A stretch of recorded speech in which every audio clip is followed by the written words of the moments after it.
Je rends grâce à Dieu qui nous donne encore aujourd'hui l'occasion de partager la parole de Dieu et un culte tellement chargé de bonnes choses. C'est comme un cocktail de bonnes choses en une seule matinée. On a les pasteurs, Joseph et Maman Gisèle. On a Frank. Vous n'avez pas vu Frank? Pour ceux qui ne connaissent pas Frank, bon, je ne vais pas parler de Frank aujourd'hui. Il y a personne qui arrive à m'avoir comme ça ici, comme Frank. Il a des... Non, Frank. Non, Frank. Pas aujourd'hui. Et je suis juste très honoré de partager avec vous la parole de Dieu dans cette nouvelle série qui s'appelle Hors série. Le pasteur a pris soin de nous dire que nous passons dans quelque chose où nous sommes dans... Ça ne s'appelle pas hors série, vous en faites pas. On est juste hors série. Et ce que j'aimerais partager avec vous aujourd'hui, j'ai intitulé cela « Être conduit par Dieu ». La première difficulté de pouvoir prêcher un message comme ça, c'est de pouvoir le pratiquer déjà. Il faudrait être conduit par Dieu pour se mettre à prêcher, être conduit par Dieu. Et vous pouvez imaginer déjà la pression que ça fait sur moi de pouvoir prêcher, d'être conduit par Dieu et que être conduit par Dieu ne soit pas les messages que Dieu a conduits aujourd'hui. Être conduit par Dieu. Pourquoi tout ça? Parce qu'en fait, l'homme voyage. Pierre le dit très bien que notre vie est comme la vie des voyageurs sur la terre. L'homme se déplace d'un point, il va quelque part. Ce n'est pas toujours physique, c'est caractériel, c'est la transformation de sa personne. Sa vie vers le devenir de qui Dieu voudrait qu'il soit est comme un voyage, un déplacement progressif. Et dans ce voyage du devenir, dans ce voyage de la meilleure personne de soi-même, simple, la destination finale est Jésus, dans ce voyage de devenir comme lui complètement, d'exprimer sa nature, dans ce voyage-là, eh bien, l'homme lève des options, prend des décisions, fait des choses. Et souvent, l'homme pense que plus il a d'informations, meilleures vont être ses décisions. Il s'est dit, si je sais ceci, je sais ceci, je sais cela, alors je peux quand même lever des bonnes options, je peux mieux décider. Mais la preuve est juste le contraire. On dirait que plus que l'homme a des informations, plus il entre dans une véritable confusion. Apparemment, l'homme a juste besoin de l'essentiel. Il n'est pas obligé de tout savoir, mais il y a des choses qu'il est censé savoir. Il y a des petites choses qu'il doit savoir au bon moment. Sans quoi, il va perdre la direction. Pourtant, la direction est claire depuis le commencement. Les raisons pour lesquelles Dieu a créé l'univers étaient claires. Pourquoi Dieu a créé la race humaine, la destination était connue, jusqu'à ce que le péché s'en est mêlé. Et lorsque le péché arrive, tout devient un peu plus flou, on ne sait plus très bien qu'est-ce qu'on fait. On dirait que là où Dieu a dessiné clairement la destination, un flou s'en est mêlé. On ne sait plus très bien voir qu'est-ce que Dieu voulait dire. On cherche dans les passés pour essayer de savoir, aux premiers êtres humains, il avait dit quoi? Quand nous, on lit la Genèse, les autres font de l'archéologie seulement. Et lorsqu'ils ont découvert des fossiles, ça ne dit rien de spécial. Si ce n'est que Dieu a commencé l'univers depuis plus longtemps qu'on l'imagine. Même en allant fouiller dans son passé, l'homme n'a pas de clarté sur son avenir. Même en regardant avec précision s'il y a eu dinosaures ou dragons avant, l'homme n'arrive pas toujours à prendre les décisions qu'il faut. Même en ayant introduit de l'intelligence artificielle, l'homme se cogne la tête encore et encore. Le fonctionnement de l'humanité est complexe. C'est l'une des raisons pour laquelle on a besoin d'être conduit. Le monde dans lequel nous sommes est tellement à la fois simple et complexe. Est-ce que vous êtes conscient avec moi combien de points de jonction il faut pour faire fonctionner une seule destinée? Un seul individu? Un seul individu, combien d'éléments entrent en compte pour faire fonctionner la vie d'une seule personne? Pour savoir qui il va épouser, qui vont être ses amis à l'école, parce qu'il le reviendra demain pour être encore ses collègues au travail. pour savoir à quel moment il faut arriver pour que ce soit juste au moment où il arrivait et que la belle femme qui sortira là deviendra son épouse. S'il fallait mettre un personnel, organiser une entreprise à la gestion d'une seule destinée, il faudrait des milliers de gens pour gérer l'emploi du temps, la coïncidence des éléments, organiser toutes ces choses-là. Mais Dieu connaît ces points de jonction et surtout les points de jonction décisifs, les moments spéciaux où il faut rencontrer une personne, être au bon endroit, faire la bonne chose, dire ce qu'il faut. Tout n'a pas la même importance, mais il y a des moments qu'il ne faut pas manquer, des instants qu'il ne faut pas louper.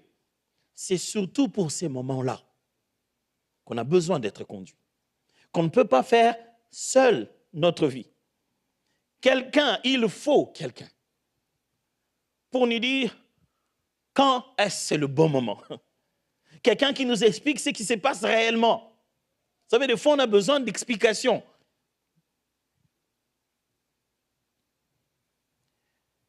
Quelqu'un qui nous explique non seulement ce qui se passe, mais aussi qu'est-ce qui va arriver après tout ça. Il faut quelqu'un qui donne des réponses à nos questions. L'homme en a besoin. Alors Dieu dit, oui, je vais le faire. Je vais vous donner les réponses, je vais vous guider, je vais vous orienter. Mais je vais le faire de la manière dont le Père le fait. Je vais le faire avec une langue qui n'est pas la vôtre. Je préfère, si c'est moi qui dois vous conduire, je préfère vous conduire avec la langue que nous parlions au commencement. Parce que les langues des hommes sont trop lentes et limitées pour percevoir l'étendue des connaissances que Dieu a. Dieu dit, si je veux me limiter au français, votre vocabulaire est trop petit pour décrire les nombres des connaissances qui entrent en compte pour diriger vos petites vies. Dieu se dit, si je dois attendre votre langage, il est très limité, car il ne décrit que les choses que vous voyez ici. Pourtant, il y en a celles que vous ne voyez pas, qui entrent en compte pour faire fonctionner celles que vous voyez. Dieu se dit, si donc je dois communiquer avec vous, vos dialectes sont des reflets de votre ignorance des réalités sous-jacentes qui dirigent le monde dans lequel vous vivez. Vos langages se limitent à explorer les visibles et à décrire les informations pour votre intellect, pendant que votre aspect, chaque aspect de votre être, nécessite un langage adéquat pour capter en 360 degrés les connaissances utiles pour naviguer dans les réalités. L'homme n'a pas vraiment besoin d'entendre une langue pour comprendre. Dieu sait faire comprendre l'homme sans qu'il ait une langue pour comprendre. Dieu parle à l'être humain un langage qui est loin meilleur en nos langues considérées intelligibles. Dieu peut te dire aimer sans utiliser le verbe aimer. Tu vas vivre tout l'amour. Et parce que tu l'as vécu, tu lui donneras un nom semblable à aimer. Mais même quand on l'appelle aimer, ce n'est pas tout ce que ça représente réellement. En tentant de nommer les choses, nous avons mis dans des boîtes que Dieu ne veut pas utiliser. Parce qu'il a sa propre façon de communiquer simultanément à notre esprit, à nos émotions et à notre corps, au même moment. Sans qu'on soit les plus intellectuels du monde, sans qu'on maîtrise tous les dictionnaires, Dieu peut parler clairement et nous orienter comme il se doit. Être conduit alors, mes amis, être conduit par Dieu, être conduit par quelqu'un d'autre. Être conduit. Je me souviendrai toujours la première fois où ma femme m'a conduit. Elle apprenait encore à conduire. J'ai l'impression que vous connaissez l'histoire, j'arrête. C'est la même histoire, vous savez, la même histoire avec votre femme, c'est exactement la même histoire avec ma femme aussi. Jusqu'à ce que vous décidiez que vous n'allez plus l'apprendre à conduire et quelqu'un d'autre devait le faire. J'ai vécu la même chose aussi. Cette partie où elle conduit et te dit que c'est toi qui es en train de la déranger, c'est toi qui l'énerve, tu parles trop quand elle conduit, ça m'est arrivé aussi. Je n'oublierai jamais, ma femme, elle conduisait et on rentrait à la maison. Et je ne sais pas, elle était tellement stressée du fait que j'étais là, je vous assure que j'étais en train de freiner plus. S'il y avait des pédales, je vous assure, cette voiture n'avait pas vendu. J'ai freiné plusieurs fois. On dirait qu'elle sentait que j'étais tendu. Et je ne sais pas, par inattention, un truc comme ça, je ne sais pas. Alors j'ai dit non, pas ça chez elle. C'était terrible. Ouf. Faites pas ça chez vous. Faites pas ça chez vous. Mais ce n'est pas seulement avec ma femme. Avec le temps, je me suis rendu compte que même quand je suis dans la voiture de quelqu'un qui conduit tellement bien, qui sait ce qu'il fait, j'ai malheureusement tendance, quand je sens qu'il s'y approche d'une manière dont je ne m'y approcherai pas, il prend une vitesse que je ne prendrai pas, il fait un jeu que je ne ferai pas, sans le vouloir, je vous assure, mes jambes freinent. Et là, je raconte une histoire rapidement pour oublier que... Parce que si tu es conducteur, tu n'arrives pas à 100% à laisser quelqu'un d'autre te conduire. Quand je ne savais pas conduire, je n'avais pas ça. Je n'avais pas ça du tout. Que tu conduises bien ou pas, je ne savais pas qu'il fallait freiner. Donc, je n'avais pas ce geste-là. J'avais peur quand ça faisait peur, mais je n'avais aucune idée du degré d'attention qu'il faut avoir. Vous savez, maintenant, quand quelqu'un me parle et qu'il a le téléphone et qu'il conduit et qu'il regarde sur son téléphone, je regarde à sa place, je dis, regarde, je connais les dangers que l'on court parce que j'ai déjà conduit. L'homme a déjà conduit sa vie et ça devient difficile de laisser quelqu'un d'autre la conduire. Quand on laisse Dieu conduire, c'est comme si on veut lui dire qu'on sait ce qu'il doit faire. Si il faut écouter nos prières pour entendre qu'on est vraiment en train de parler comme un copilote. On adresse à Dieu nos prières avec des instructions claires de ce qu'il doit faire. Qui conduit qui? Dieu, j'ai quand même un peu d'expérience, ça fait longtemps que je vis ma vie, hein? Donc je sais des choses qui m'énervent, celles que je n'aime pas. Je sais reconnaître quelque chose à distance, si je le sais, ou tu sais, Dieu, je sais quand même reconnaître des choses que j'aime et des choses que je n'aime pas. Être conduit, mes amis, signifie être nourri de sagesse transformatrice.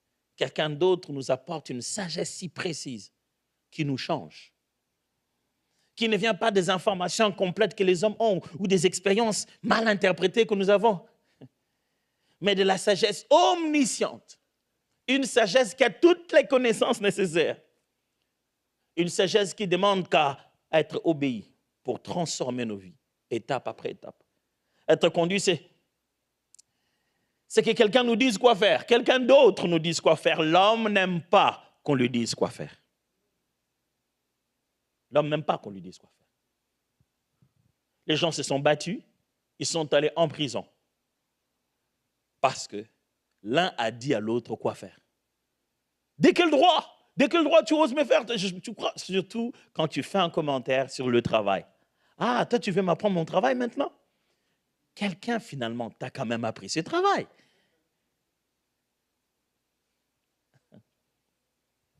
Être conduit, c'est difficile parce que vous laissez à quelqu'un d'autre vous dire quoi faire, quand le faire et comment le faire. Et vous le dites comment? Sans passer par vos oreilles. C'est là que ça devient compliqué pour nous. Sans nécessairement entendre avec nos voix, par un silence qui dit tout. Il veut nous conduire, il s'était. C'est Dieu qui veut nous conduire et Dieu, tout le temps, il veut nous conduire, il reste silencieux. Par une vision qui capture l'essentiel. J'ai vu, mais je n'ai pas tout vu. Par un songe qui révèle les mystères. J'ai rêvé, je sens que c'est quelque chose. Mais il y avait des animaux, il y avait des arbres, c'était compliqué. Mais aussi par une conviction qui pèse dans le cœur plus qu'une pierre qui est lourde à l'intérieur. Tu sais que tu sais que tu sais et tu ne sais pas comment expliquer que tu sais. Là, quelque part, il te conduit. Être conduit, c'est savoir, mais sans être informé. C'est comprendre, mais sans attendre à savoir. Être conduit, c'est partir avec un ordre de départ, sans connaître la destination finale. C'est décoller avec courage, sans connaître où se trouve la piste d'atterrissage. Mais se rassurer que le pilote qui conduit a certainement pris soin de toutes les informations. L'homme, en réalité, il aime être conduit. Il est même fait pour être conduit. Seulement, depuis ce qu'on appelle la rébellion à cause du péché, il commence à se comporter comme s'il ne veut plus être conduit. Tous les jours, nous voulons être conduits. Vous entrez dans un magasin, ce n'est pas pour rien qu'on multiplie les gens dans les rayons, parce qu'on sait que les clients ne savent pas ce qu'ils veulent. Quand tu entres, est-ce que je peux vous aider? Ah oui, je cherche quelque chose à porter pour ma soirée. Ah, tu sais, ça c'est un peu quelle tendance? Quelqu'un est en train de collaborer avec toi pour choisir la jupe que tu ne veux pas. Et tu sortiras de là en ayant acheté quelque chose que tu n'avais pas en tête d'aller acheter. Dès que tu vois quelqu'un habillé en blanc, de l'autre côté d'une chaise, dans un endroit appelé hôpital, tu lui parles de tout. S'il te dit, on va te piquer, tu te fais piquer. Et tu ne sais même pas qui c'est. N'importe qui peut entrer par derrière, s'habiller en blouson, tu vas le croire parce qu'il est dans un bâtiment appelé hôpital. L'homme aime être conduit. Je vous assure que l'homme aime être conduit. Regardez les nombres de followers qu'il y a. Et regardez que font réellement ces gens-là sur Internet. Rien. Ils font rien. Mais ils ont des millions de suiveurs. Parce que les hommes cherchent toujours le chemin. L'homme veut être conduit.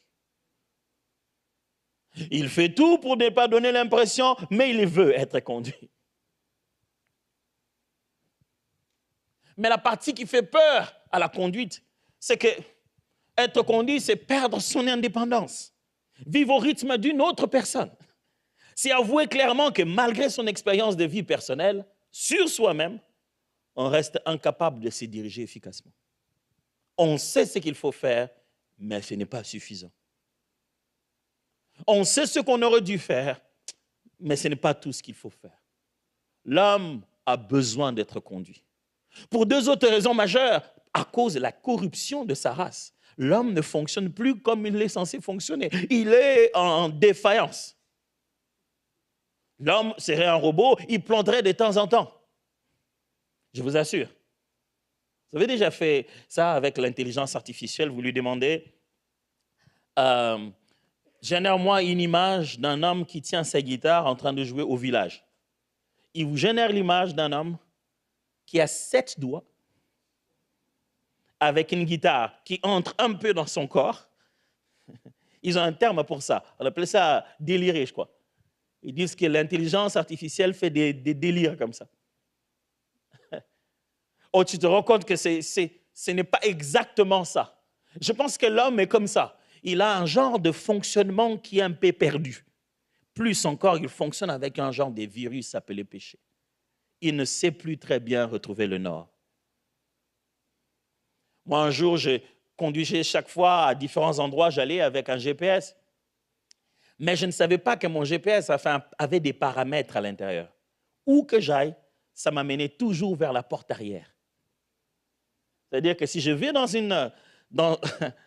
un mall, j'allais tout droit là où les camions vont déposer la marchandise. Si je vais dans un resto, j'allais toujours derrière. Je ne sais pas pourquoi les GPS m'amenaient toujours derrière. Imaginez que votre GPS a déjà la fibre du péché.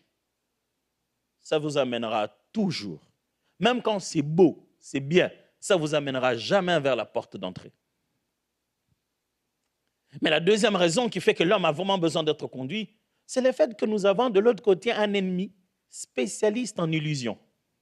Lui, tout ce qu'il veut, c'est démontrer que nous ne sommes pas aussi intelligents comme ça. Vous savez, si quelqu'un veut vous faire du mal et qu'il n'arrive pas à vous faire du mal, il va chercher quelqu'un qui vous ressemble, votre enfant, quelqu'un qui est comme vous. Il va tenter de faire du mal sur lui pour avoir la joie comme s'il l'a fait sur vous. Et le diable, lui, s'est complètement rebattu sur nous pour dire, Dieu, si c'est ça ton image, c'est que tu n'es rien. Regarde, tu n'arrives même pas à comprendre. Dieu est tout content de ce que nous soyons son image et sa ressemblance. Et le diable dit, non, ces gens ne méritent pas ça. Regarde, ils ne sont pas normaux. Comment tu peux les aimer comme ça? Je vais te montrer qu'ils ne sont pas normaux. Ils ont demandé pardon. Demain, ils vont faire la même chose. Et vous savez quoi? Demain, exactement la même chose. Il dit, alors, regarde. Et Jésus vient et il dit, Père, j'ai été là-bas.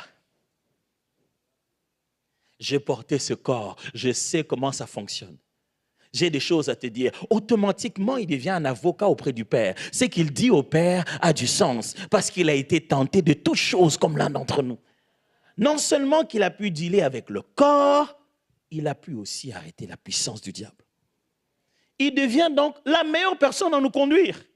Si quelqu'un qui n'a jamais été humain tente de me conduire, je n'ai pas envie. Il ne sait pas ce que c'est qu'être un humain. Si quelqu'un qui n'a jamais vécu le diable, je n'ai pas envie qu'il me conduise. Parce que le diable peut aussi le perdre. Nous deux, on sera au même endroit. Si il a vaincu le diable, il a vaincu le monde, et il a été dans la chair comme moi, il est qualifié pour conduire ma vie. Je veux celui-là. Mais alors, que faut-il pour être conduit par Dieu? Ça fait un bon moment que tu parles, pasteur Atoms. Quand est-ce qu'on lira la Bible? J'aimerais vous proposer juste 2 choses pour être conduit aujourd'hui. D'habitude, j'en ai beaucoup. Aujourd'hui, j'en ai que 2. Que faut-il pour être conduit? Préparez-vous, c'est un verbe. Que faut-il pour être conduit par Dieu? 1. Écouter.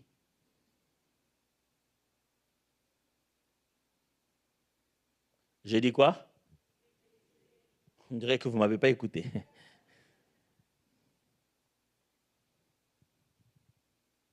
Écouter. Il y a un jeu de mots, si on tente de le faire en français, c'est qu'il y a une différence entre entendre et écouter. Entendre, c'est automatique. Mais écouter demande de l'effort cognitif. Entendre, c'est juste la perception de tes oreilles, pendant que écouter, c'est la sélection de l'information. Tu te focalises sur ce qu'on te dit.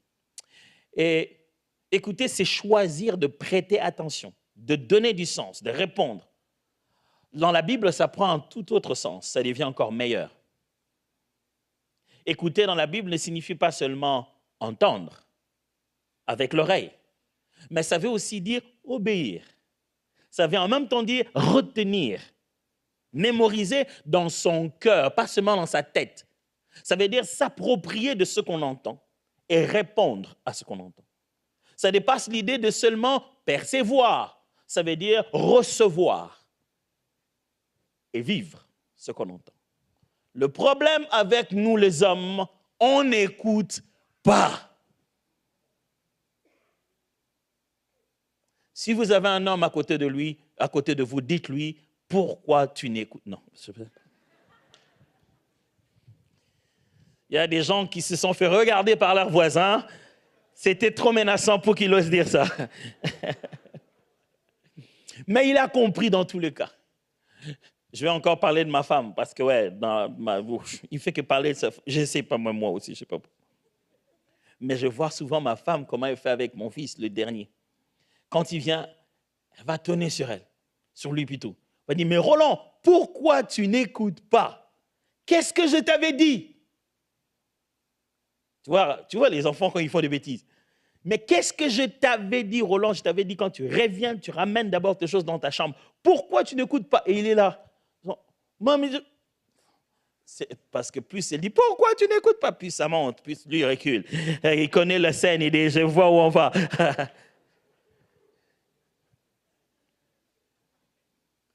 On se demande des fois, pourquoi les enfants n'écoutent pas? On a simplement dit, prends ça, mets là-bas. Qu'est-ce qu'il y a dans leur tête? C'est exactement ça que Dieu se demande. Pourquoi les enfants de Dieu n'écoutent pas? C'est dans Genèse jusqu'à Apocalypse. Qu'est-ce qu'ils n'ont pas compris?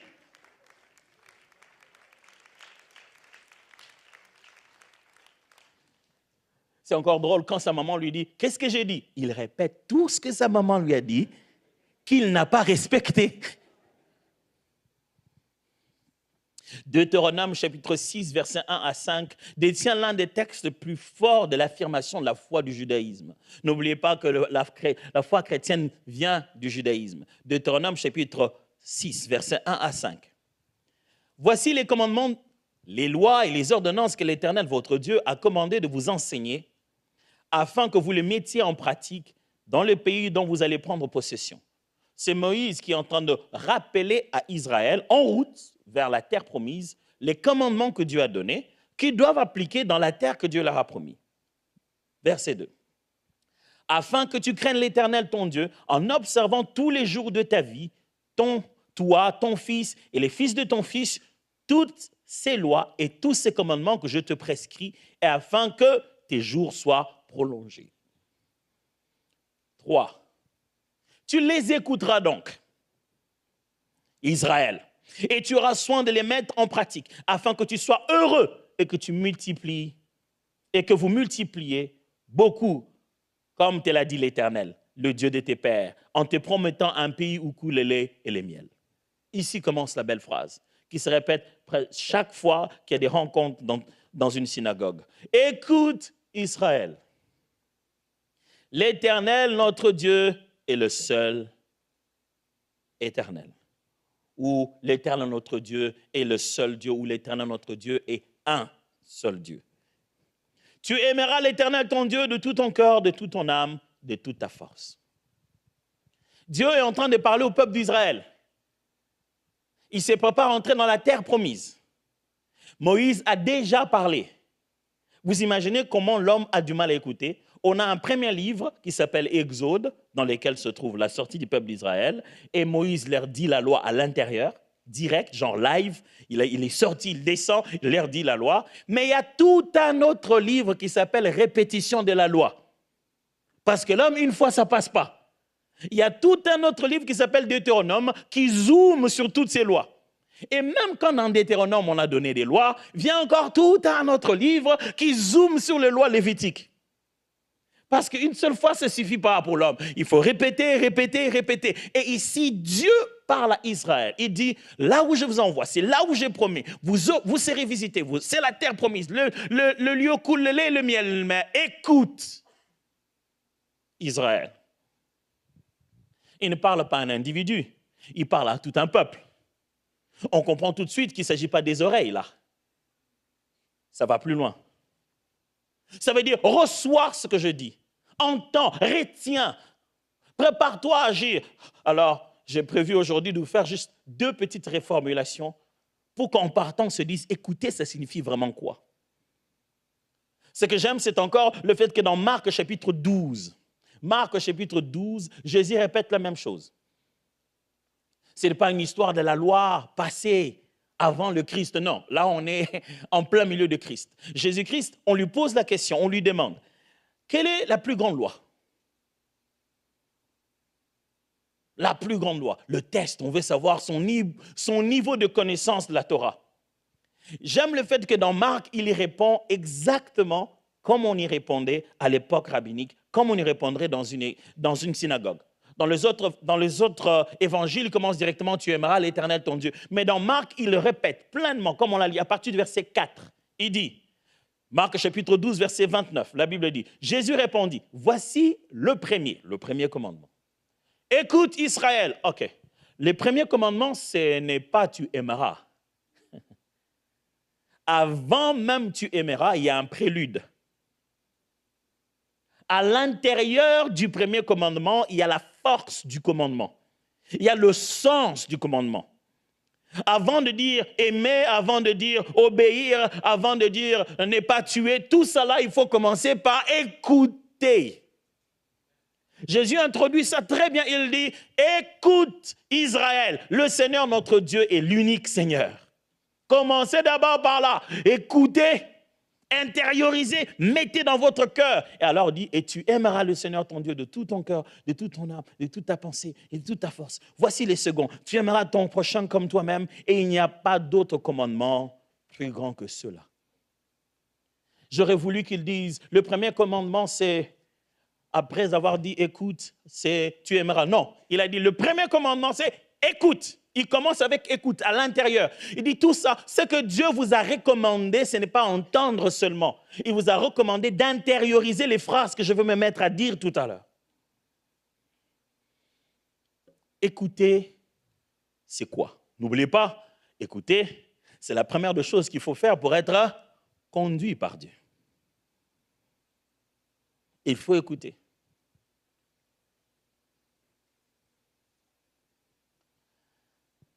Nous sommes dans la génération où les gens, quand ils marchent en cours de route, ils ont des oreillettes, des écouteurs. Les gens ne veulent plus vraiment parler aux autres. Dès qu'il arrive quelque part, immédiatement ses écouteurs, il se met à écouter. Chacun est quelque part tout en étant ailleurs. Vous avez déjà remarqué ça? On est bien assis en train de parler avec quelqu'un qui est à 20 000 kilomètres et le voisin, on ne lui a même pas dit bonjour. Chacun se promène avec son petit monde, par-ci, par-là. Et j'ai vu combien c'est difficile de prévenir un jeune ado avec ses casques qui écoute une musique forte, le prévenir qu'il y a une voiture que sur le point de le tamponner. Je pense qu'il faut faire le langage des signes de ceux qui écoutent les oreilles, avec les oreilles. Parce qu'à ce moment-là, j'essaie de lui dire, attention, tout ce que je dis, il n'entend pas. Si je dis attention, ça ne suffit pas. Il faut que je fasse quelque chose. Il faut que je m'agite pour qu'il comprenne qu'il y a un danger. Deux fois même, il faut que je le tire carrément. C'est là que je tu as envie de manquer la voiture, tu risques de recevoir à la place. Le danger arrive, mais il n'écoute pas. Et ça rend ton travail à toi qui va l'aider beaucoup plus difficile. Mes amis, Dieu n'est pas difficile, c'est nous qui sommes difficiles. C'est nous qui avons du mal à entendre, c'est nous qui avons du mal à écouter, c'est nous qui ne prêtons pas oreille. Que veut dire écouter alors? Je vous propose ceci. Écouter, c'est exécuter déjà la parole de Dieu dans son esprit en la visualisant par la pensée. OK? J'ai tenté de choisir des mots pour essayer d'exprimer tout ce que je vais dire pour que ce soit le moins long que possible. Ça donnait ça, je vais expliquer chaque concept. Écouter, c'est exécuter déjà la parole de Dieu dans notre esprit en visualisant cette parole dans notre pensée. Écouter, c'est voir et se voir pendant qu'on écoute encore. Pourquoi, vous savez? Parce que Dieu parle par des visions et montre par des paroles. Ces deux mots sont liés dans la Bible. Je vais m'expliquer. Habakkuk chapitre 2, verset 1. La Bible dit ceci. « J'étais à mon poste et je me tenais sur la tour. Je veillais pour voir ce que... » Il faut vraiment que vous puissiez être sûr avec moi qu'on a dit la même chose. Ce n'est pas mon erreur. Il faut qu'on lise. Ah ouais, c'était bien tout à l'heure. Hein? Revenons au texte pour que tout le monde soit sûr que je n'ai pas commis une erreur de français. Là, ce n'est pas moi, c'est dans la Bible. Habakkuk chapitre 2, verset 1. La Bible dit « J'étais à mon poste et je me tenais sur la tour. Je veillais pour voir ce que l'Éternel me... » Je veillais pour quoi? Là, c'est une vraie question. Hein? Je veillais pour quoi? Pour voir. C'est que l'Éternel ferait quoi? Et c'est que je répliquerai après ma plainte. Est-ce qu'il n'y a pas un problème là? On devait veiller pour voir ce que l'Éternel me montrerait. C'est ça le bon français. Mais c'est dit, je veille pour voir ce qu'il me dirait. Dans le langage biblique, il y a une connexion forte entre les visions et les paroles de l'Éternel. Ce que Dieu dit se voit, ce que Dieu montre se dit. Quand Dieu te parle, il veut que tu voies ce qu'il dit. Quand tu as réussi dans ta tête à voir ce qu'il te dit, à l'accepter tant que tel, pour Dieu, c'est fait. Écoutez, ce n'est pas laisser cette parole partir, c'est laisser la parole venir embarquer ton imagination vers l'intégration de cette possibilité. Tu laisses les mots que tu entends de la part de Dieu te prendre jusqu'à ce que tu imagines la possibilité de l'accomplir. Ok, je vais être encore plus clair. Un jour, un homme, Dieu lui a demandé de venir tuer son enfant. Il s'appelait Abraham, Genèse chapitre 22. Il amène l'enfant jusqu'à la montagne. Après, il rentre, jamais d'enfant tué, mais Dieu est content. Dieu a aimé. Il a reçu, a-t-il dit, cette offrande, parce que c'est Hébreu qui nous dit. Hébreu dit que c'est par la foi qu'Abraham a offert Isaac, pendant qu'Isaac n'est jamais mort. Au juste moment, Abraham était sur le point de tuer Isaac. Dieu a vu que dans son cœur, c'était déjà fait. Dieu a vu qu'il avait en face de lui quelqu'un qui écoute. Mes amis, tant que la parole de Dieu, les orientations de Dieu n'ont pas encore été consommées dans votre tête, vous aurez du mal à les rendre pratiques. Dieu sait si vous l'écoutez à partir des images qui se formalisent déjà dans votre tête. Oh, mieux encore, un jour, Jésus, pour expliquer la loi, il dit à quelqu'un, vous avez appris qu'il a été dit, tu ne commettras pas d'adultère.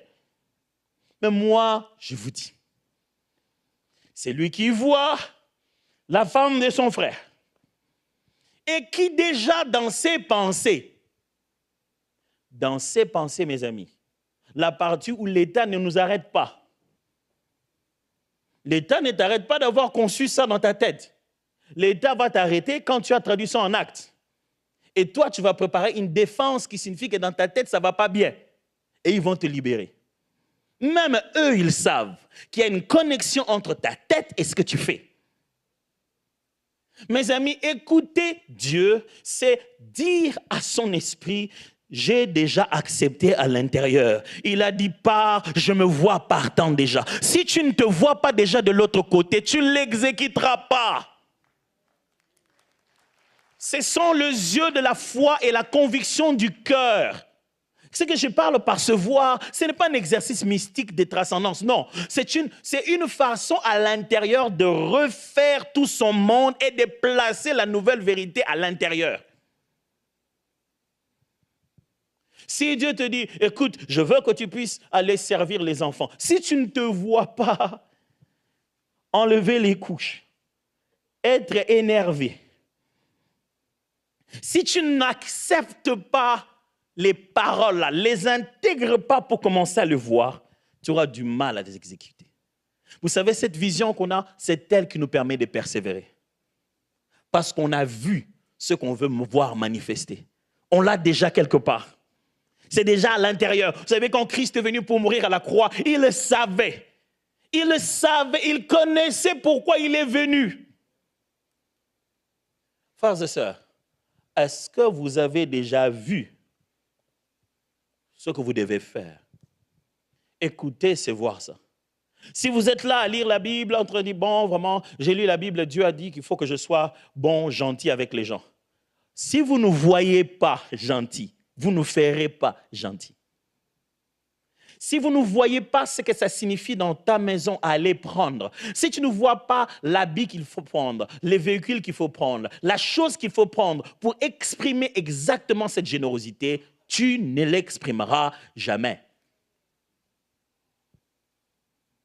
Est-ce qu'on écoute ou on laisse les paroles partir? Écoutez ce que Dieu fait avec Josué.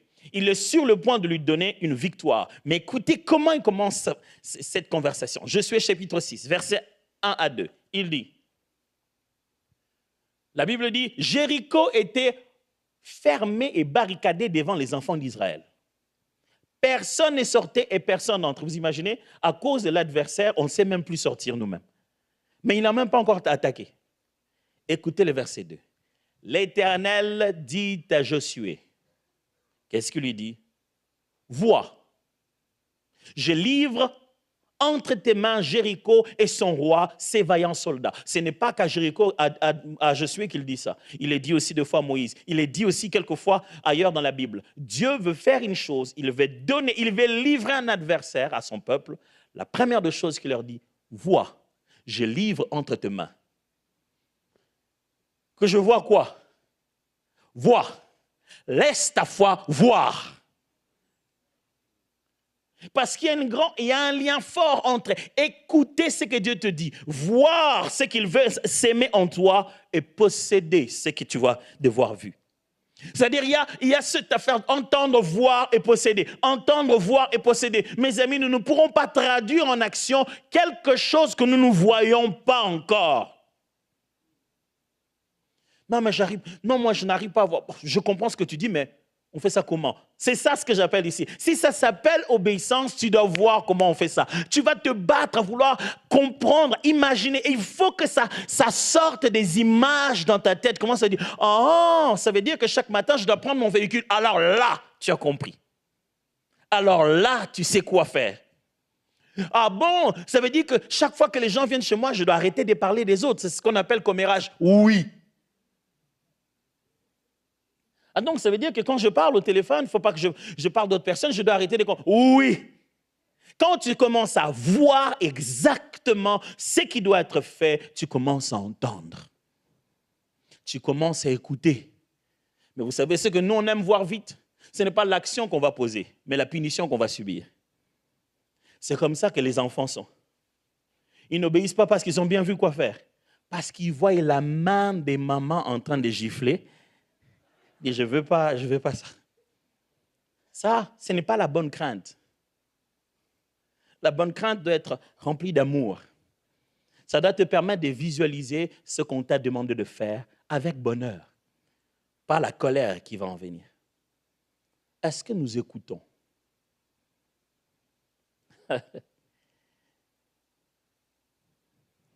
J'avais promis 2 points. J'ai parlé du premier point. J'ai parlé d'écouter et j'avais prévu 2 définitions sur écouter. Mais je pense que je vais m'arrêter là. Frères et sœurs, est-ce qu'on veut être conduit par Dieu? Est-ce qu'on veut que dans les moments spéciaux de notre vie, les endroits, il faut prendre la bonne décision, être au bon endroit, faire la bonne chose? On veut en recevoir une orientation divine. Et après avoir posé les gestes, on se dit, wow, comment tu savais? Je ne savais pas. Si lui, il le sait, ça me suffit. Moi, je me laisse juste conduire. Je n'ai pas besoin de tout savoir. J'ai juste besoin d'obéir. Si j'écoute, je peux juste faire ce qu'il attend de moi. N'êtes-vous pas en position de vouloir une orientation? Ne voudrez-vous pas un peu plus de précision? Sachez-le bien que Dieu ne parle pas notre langue à nous comme nous le pensons. C'est nous qui l'entendons dans notre langue.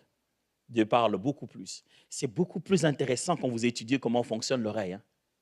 Notre oreille fonctionne d'une manière incroyable. Il y a cette oreille qui est externe. En réalité, on n'entend rien, on n'entend pas les paroles.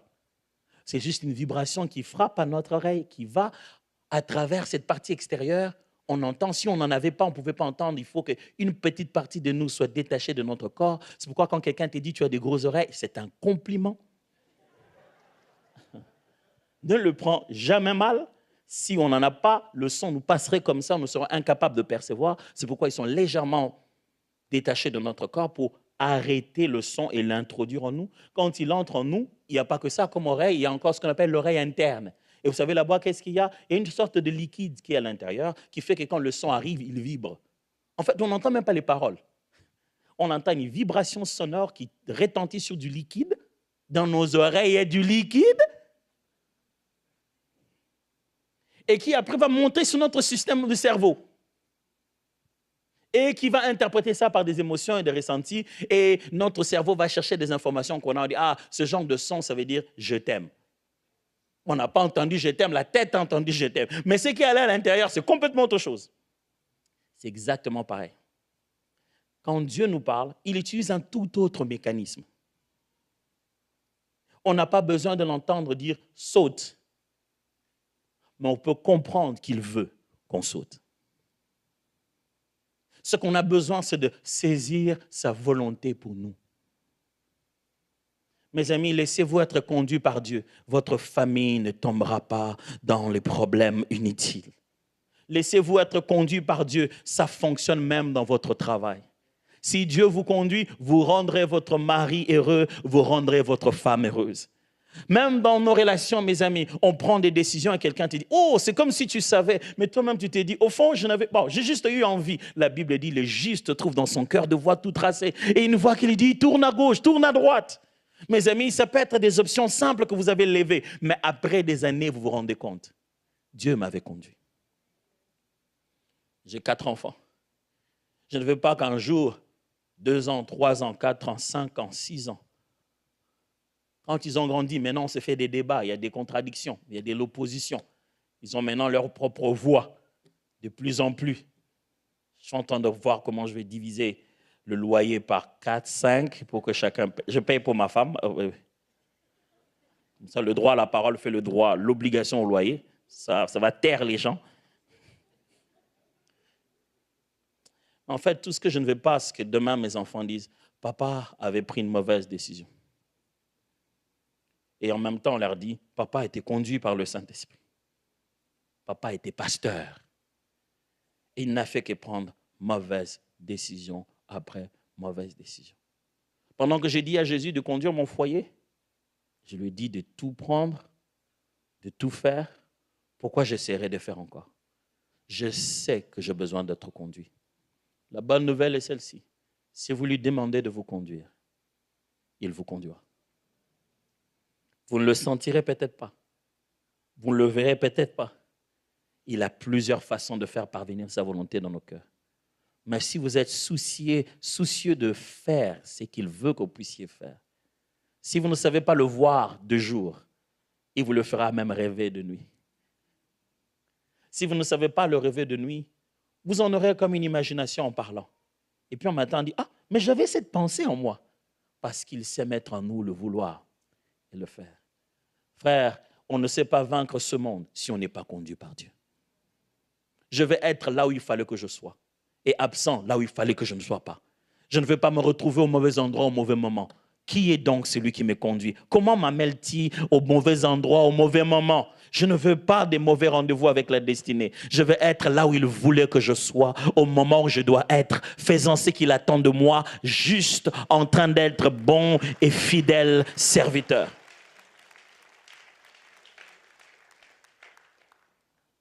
C'est comme ça que je dirigerai ma famille. C'est comme ça que je dirigerai tout le reste, en me laissant diriger par quelqu'un qui a plus d'expérience et qui n'a que victoire sur victoire. Baissons nos têtes aujourd'hui dans la prière. Peut-être que vous êtes venus ici ce matin et c'est vous qui conduisez. Et aujourd'hui, vous venez de vous rendre compte que notre GPS, en réalité, a des virus. Ça ne nous amènera jamais à la bonne décision sans Dieu. Et ce matin, vous voudrez dire, pasteur, comment on fait pour laisser le volant à Jésus? Simple. On se lève avec courage. On commence par là où tous ces bien-aimés qui sont passés ce matin en baptême ont commencé. Par reconnaître ses fautes et se rendre compte de combien la vie ne valait pas la peine sans Jésus. Je prie que vous puissiez faire de ce matin le matin où vous avez accepté de tenir la main de Jésus pour qu'il vous conduise. Si donc vous vous rendez compte que vous n'avez jamais encore donné votre vie à Jésus, il n'est jamais encore devenu sauveur, maître, seigneur, ce n'est pas lui qui dirige votre vie. J'aimerais vous encourager aujourd'hui, de là où vous êtes, s'il vous plaît. Je vous le demande comme votre frère, sachant l'importance du moment, s'il vous plaît, si c'est ça votre décision, levez-vous juste là où vous êtes. Merci pour ceux qui s'élèvent. Levez-vous juste là où vous êtes. Un simple geste. Mettez-vous debout. Une façon de dire, je vais être conduit par Jésus, je veux lui donner ma vie à partir d'aujourd'hui. Je ne sais pas ce que ça signifie, mais je veux lui laisser faire. Merci pour ceux qui s'élèvent. Merci. Merci beaucoup. Je ne voudrais pas vous demander plus que vous ne pouvez le faire, mais le Seigneur, lui, il l'a demandé. Il a demandé que nous puissions de fois faire cet effort physique de nous présenter publiquement devant lui. Puis je vous demande, là où vous êtes, pendant que nous acclamons le Seigneur, avancez ici devant et vous allez recevoir un moment de prière pour vous, spécial, un temps spécial pour vous. Bienvenue. Et si vous hésitiez encore, n'hésitez pas de venir. Venez, venez, venez. Nous continuons à acclamer le Seigneur parce que c'est une bonne décision que vous avez prise. Gloire à Dieu. C'est une très, très bonne décision. Est-ce qu'on peut acclamer beaucoup plus fort que ça? C'est une superbe décision que vous avez prise. Bienvenue à vous. Jésus n'attendait que ce jour-ci, le moment où il peut. Est-ce que vous pouvez vous voir vous-même? Commencez à vous voir loin de votre ancienne vie. Voyez-vous différent. Voyez-vous comme il vous voit. Regardez-vous dans les yeux de Jésus. Puisque vous êtes là, je vais vous demander de prendre vos deux mains, les mettre sur votre poitrine. Et moi, je vais prier avec vous. Seigneur Jésus, les voici. Ils ont accepté de se laisser conduire. Décision pas facile. D'arrêter sa vie en plein boulevard. De quitter le poste, le siège du conducteur et de se laisser faire. Mon Dieu, maintenant qu'ils ont tout arrêté, tout décidé. Je l'ai entendu ici et je l'ai entendu plusieurs fois être dit. Aujourd'hui, à partir d'aujourd'hui, ils ne reculeront plus jamais. Plus question de rentrer en ailleurs. J'ai pris que leur vie, maintenant donnée entre tes mains, on en sente la différence. Quand Jésus conduit, c'est différent. Quand Jésus règne, c'est particulier. Quand il règne dans le cœur, quand il règne dans l'esprit, quand il règne dans l'âme, dans le corps de quelqu'un, c'est particulier. Aujourd'hui, nous confessons, ils sont à toi, totalement à toi. Ils t'appartiennent, leur vie est à toi. Le diable n'a plus aucun pouvoir sur leur vie, au nom puissant de Jésus. Et je prie, Seigneur, pour nous tous qui avons été ici ce matin, qui avons entendu cette parole. Donne-nous de nous voir obéissants, de commencer à croire à l'intérieur de nous, d'accepter cette image de nous à genoux en prière, cette image de nous ouvrant la parole, cette image de nous fuyant le péché, cette image de nous exprimant la bonté de Dieu et son amour autour de nous, cette image de nous nous réconciliant avec les personnes les plus difficiles. Nous voulons commencer à voir cette image de nous devenant de plus en plus comme Jésus. Et qu'en quittant ce temple, désormais, tu es un peuple que tu conduis, un peuple tout à toi, au nom de Jésus. Amen. Est-ce qu'on peut acclamer les Seigneurs? Je vais vous demander, vous qui êtes ici, de suivre mes amis qui sont là, juste pour un petit moment. Ils ont 2-3 choses à vous dire. Alors, pasteur, la parole.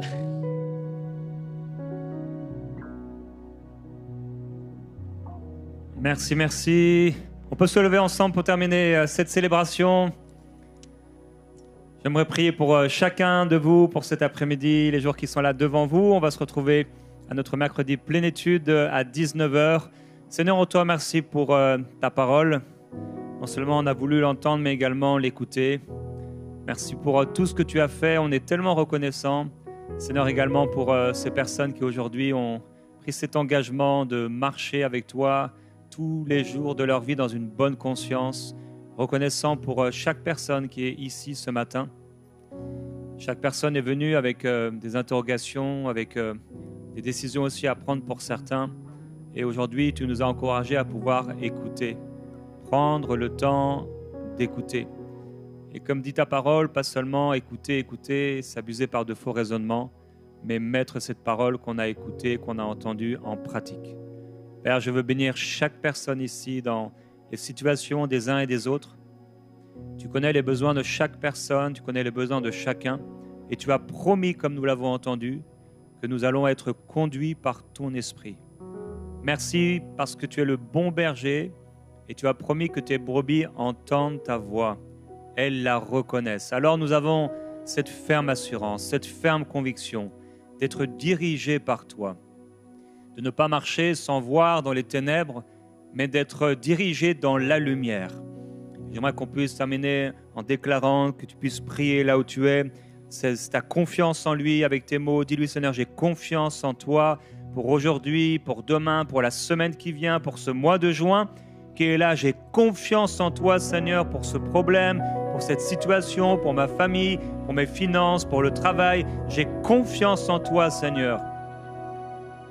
Seigneur, nous te faisons confiance, nous te bénissons et nous te glorifions pour les belles choses que tu fais au milieu de nous et celles que tu feras encore. Amen. Amen. Alors, bon après-midi à tous dans la présence de Dieu. Saluez-vous les uns et les autres. Invitez-vous au restaurant, à la maison. Prenez un temps ensemble et on se retrouve mercredi.